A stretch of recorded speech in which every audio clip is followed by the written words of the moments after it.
Party एक बार फिर सत्याग्रह की ओर बढ़ रही है। देखिए, ये हमारी एक सत्याग्रह जो है संकल्प यात्रा के तहत है और जो बीजेपी सरकार और मोदी जी की सरकार राहुल जी को बोलने नहीं दे रही और हम भी जो बोलते हैं उस पे वो हमेशा हमारे भाषणों को भी पार्लियामेंट में निकाल देते हैं और ये दबाव बनाते हैं कि हम कुछ भी नहीं बोले।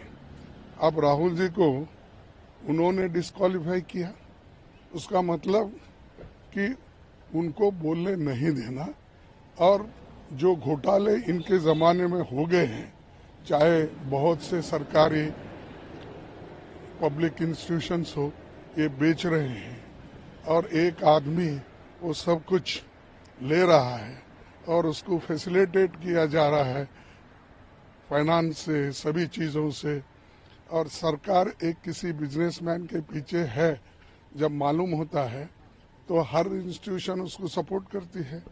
तो इसीलिए जो राहुल जी ये मुद्दा उठाकर सदन में भी बोले, बाहर भी बोले, उसको दबाने के लिए ये डिफेमेशन केस करके तमाशा कर रहे हैं। ऐसा कहीं नहीं हुआ अब तक हिंदुस्तान में एक विषय को लेके, क्योंकि एक किसी समाज का नहीं है, किसी पार्टी के ऊपर, किसी व्यक्ति के ऊपर नहीं है, ये तो सिर्फ चुनावी भाषण में बोला गया शब्द है जिससे ठोस पहुंचने का सवाल ही नहीं है। तो ये पर्पजली कर रहे हैं। हम सभी पार्टी के जितने भी हमारे स्टीयरिंग कमेटी के मेंबर्स है, लीडर्स है, ये सभी हम जा रहे हैं और गांधी स्मारक जो स्थल है वहां पर जाकर हम सत्याग्रह करेंगे और अब हजारों लोग वहां पर जमे हुए हैं, तो ये हम करते रहेंगे। तो शरद पवार जैसे सीनियर लीडर ने कहा है कि राहुल गांधी पर कार्रवाई संविधान के मूल सिद्धांत के विपरीत है, जबकि भाजपा के नेताओं का कहना है ये एज पर रूल हुआ है।